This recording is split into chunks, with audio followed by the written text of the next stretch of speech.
can solve the line balancing problems by following three methods. First method is the Kilbridge-Wester heuristic method or predecessor number technique method. Second one is the largest candidate rule method. Third one is the Helixson-Bryan method or ranked positional weight method. In the present video, we will discuss the procedure of predecessor number technique method. Next, we will discuss the procedure of line balancing. Step 1 is specify the sequential relationship among the tasks using a precedence diagram.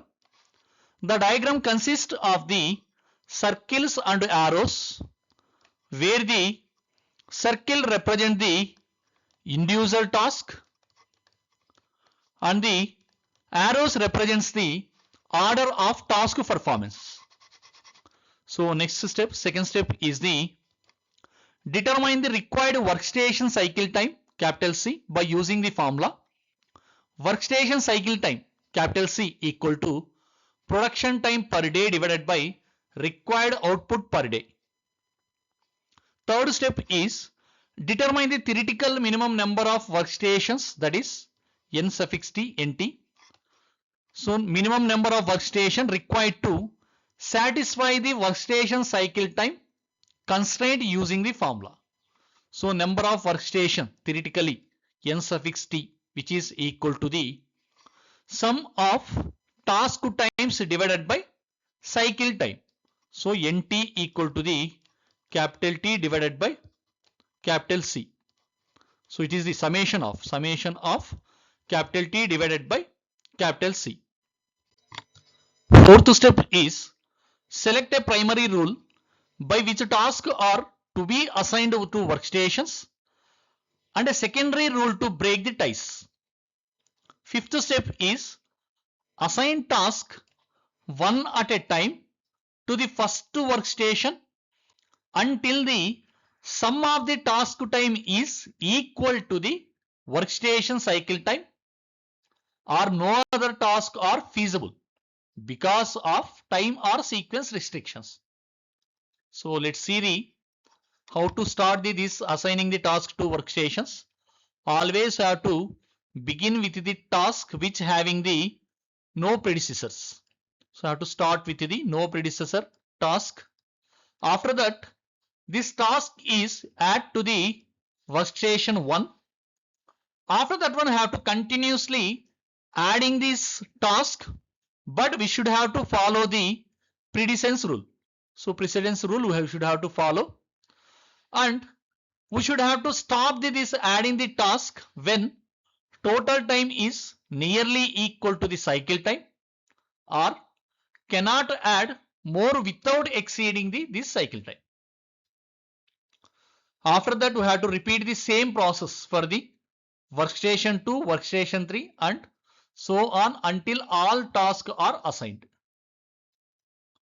So next, sixth step is evaluate the efficiency of the line balance derived using the following formula, that is efficiency equal to the sum of task times divided by so actual number of workstations into so workstation cycle time. So efficiency equal to the summation of capital T divided by nt, number of workstations, into capital C, cycle time. Then the last step is if efficiency is unsatisfactory, then rebalance the line using a different decision rule. So this is the procedure of line balancing, and thank you.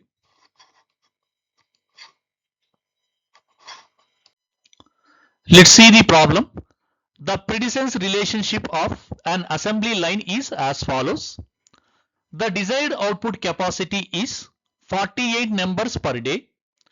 If a factory runs 2 shifts per day, each shift of 8 hours duration. So here there is given the different work elements along with the precedence relationship. Moreover, there is given the duration of each work element. Then determine the cycle time, draw the precedence diagram, balance the line and calculate line balancing, balance delay and smoothness index. So let's see the solution. Before that one I have to observe the given data. So here there is the given the desired output capacity is 48 numbers per day, which is nothing but number of units per day is 48. And moreover there is given the number of shifts per day is the 2, and given the availability time per shift is 8 hours. Then total availability of time per day is 8 hours into 2 shifts, which is nothing but 16 hours. So first I have to calculate the cycle time. So first one is the determine the cycle time. So we know that one the cycle time C equal to production time divided by the required output. So in the data there is the given the, so production time is total availability time, which is the 16 hours. And here observe each work element is in the duration of minutes. Then you have to convert total availability time also in the minutes. Then it is the 16 hours into 60, which is the 16 into 60 minutes. So it is the production time or total availability time. And required output, which is nothing but number of units, that is the 48. Then so cycle time C equal to the 16 into 60 divided by 48, which is the 20 minutes. So cycle time is the 20 minutes. And second one is the draw the precedence diagram. So for this observe the table, given table. So we have to start with the first element because this is not having the any precedence work element. So we have to represent the first work element and its duration is the 10 minutes. So represent the 10 minutes. Next we have to draw the second element. So second element will be start after completion of the first work element. So now after completion of the first work element we have to immediately start the second work element, and work duration is the 6 minutes. So next is the work elements 3, 4, 5. So all these 3 elements will be start after completion of the second work element. So after completion of the second element, immediately start the work elements 3, 4, 5. So now we have to draw the work elements 3, 4, 5 like this and represent its durations. So 5, 5, 8. So next work element is the 6. 6 will be start after completion of the 3, 4, 5 work elements. So have to draw the element 6 is like this, and its duration is the 9 minutes. And next element is the 7, and 7 will be start after completion of the 6, and its duration is 8 minutes. So this is the precedence diagram. So next we have to solve the balance the line and calculate line efficiency and balance delay and smoothness index. So first I have to go for the balance the line. For this one first I have to determine the number of workstations, that is the NT, theoretical number of workstations, which is nothing but sum of task times divided by cycle time, summation of the all the duration of the work elements. So which is nothing but, so 10 plus 6 plus 5 plus 5 plus 8 plus 9 plus 8 divided by cycle time, we know that one the 20. Then number of workstations will become the 10 plus 6 plus 5 plus 5 plus 8 plus 9 plus 8 divided by 20. So which is nothing but 2.55. So nearly its a value is 3 workstations. So I have to maintain the 3 workstations.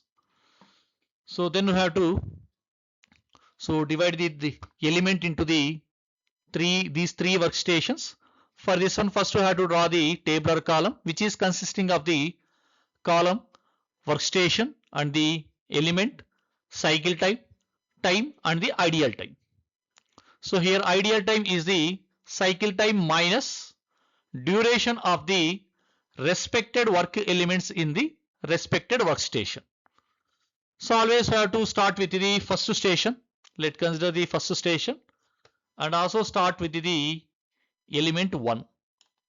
So element 1 and cycle time for the all the workstation there is the 20 minutes and the time duration of the first work element is the 10. Then ideal time will become the so cycle time minus work duration of the first element, that is the 20 minus 10, which is the 10. So next we have to go for the second element and second element will be start after completion of the first element. Okay, and the cycle time same, it is in the first workstation, so cycle time is the 20 and duration is the for the second work element duration is 6 minutes. So here observe in the first workstation after complete of the first work element there is the ideal time or available time is the 10, but work duration of the second work element is the 6 minutes only. So we can be add the second element in the first workstation. So then ideal time after completion of the second element in the first workstation is the so total cycle time 20 minus so time duration of the first element 10 and the time duration of the second element 6, which is the 20 minus 10 minus 6, which is the 4. So now availability time is the 4. So next we have to go for the third element and third element will be start after completion of the second element only. Okay, we started and the cycle time same 20 only and time duration for the third element is the 5. Here observe, so in the first workstation after completion of the first and 2 1 and 2 elements availability time is the 4, but duration of the third element is 5 minutes. So in this regard we can't able to the third element in the first workstation. So now we have to close the first workstation with the 1 and 2 work elements. Now we have to start the another workstation, that is the second workstation. So in the second workstation only we have to add the third element. Then ideal time is the 20 minus 5, which is the 15 minutes. So next we have to go for the fourth element and the fourth element also start after completion of the second element. Okay, so I have to go for the fourth element. So cycle time is the same 20 and time duration for the fourth element is the 5. So here in the second workstation after completion of the third work element there is the availability time is 15 minutes, but time duration of the fourth element is the 5 only. Then we can be add the fourth element in the second workstation.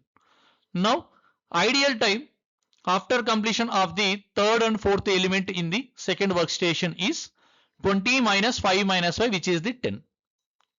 Okay, next we will go for the next work element 5, which will be start after completion of the second element and cycle time is the same 20 and time duration for the fifth work element is the 8.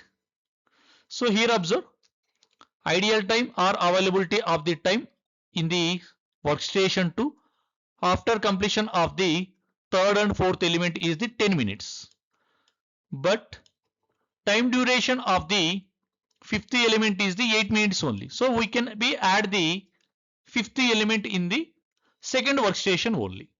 Now ideal time will become the 20 minus 5 minus 5 minus 8, which is the 2 minutes. Okay, next we will go for the sixth element. Sixth element will be start after completion of the 3 4 5. Okay, anyhow we completed the 3 4 5 work elements. Then we have to start the sixth element and process time is the same 20 and time duration for the sixth work element is the 9. So here observe, so there is the availability time in the workstation 2 is the after completion of the 3 4 5 work elements ideal time is the only 2 minutes, but time required the completion of the sixth element is the 9 minutes. In this regard we can't able to add the sixth element in the second workstation. So now I have to close the second workstation with the elements of the 3 4 5. Now once again I have to start the new workstation, that is the third workstation. Now ideal time will become the 20 minus 9, which is the 11. So next we have to go for the last work element, that is the 7. So cycle time is the same 20 and time duration for the element 7 is the 8 and ideal time is the 20 minus 9 minus 8, which is the 3. So now here there is the 3 workstations. In the first workstation there are the 2 elements, that is the element 1 and 2, and ideal time is the 4 minutes. So next second workstation is the consisting of the 3 work elements, that is the 3, 4, 5, and ideal time is the 2 minutes. And third workstation is consisting of the 2 work elements 6 and 7, and ideal time is the 3. So this is the balancing the lines along with the 3 workstations. Next we will calculate the line efficiency. We know line efficiency is the sum of task times divided by actual number of workstations into workstation cycle time. So sum of task time is nothing but summation of the duration of all the work element, and number of workstations are the 3 workstations, and workstation cycle time is the 20. Then efficiency will become the 10 plus 6 plus 5 plus 5 plus 8 plus 9 plus 8 divided by 3 into 20. So which is nothing but equal to the 51 divided by 60, which is equal to the 0.85, that is the 85%. So next one is the balance delay. Balance delay is the 1 minus line efficiency, which is nothing but 1 minus 0.85, that is the 0.15, 15%. So next one is the smoothness index. Smoothness index equal to the square root of summation of I equal to 1 to n maximum station time minus station time of ith station whole square. So maximum station time is the 20 and station time of ith station. So we have to go for, there is the 3 workstations. So first we have to go for the first workstation. In the first workstation there is the elements are the 1 and 2. Then its station time is the 16. So 20 minus 16, which is the 4 square. And for the second workstation, so 4 square plus, for the second workstation maximum station time is the 20 minus station time of the second station. So it is the elements of 3, 4, 5. So 5 plus 5 plus 8, which is the 18. So which is nothing but 20 minus 18, 2 square plus, for the third one, so maximum cycle time is the 20 minus, for the third one it is consisting of the 6 and 7. So 17. So which is nothing but 20 minus 17. So it is the 3 square. So observe, it is the smoothness index, which is nothing but square root of ideal time of the each workstation square. So then you have to write down the smoothness square equal to the ideal time of the first one is the 4. So 4 square. For the second station 2, then it is the 2 square. For the third one is the 3, then it is the 3 square. Then smoothness index equal to the square root of 16 plus 4 plus 9, which is equal to the root of 29. So smoothness index equal to 5.385. So this is the solution, and thank you.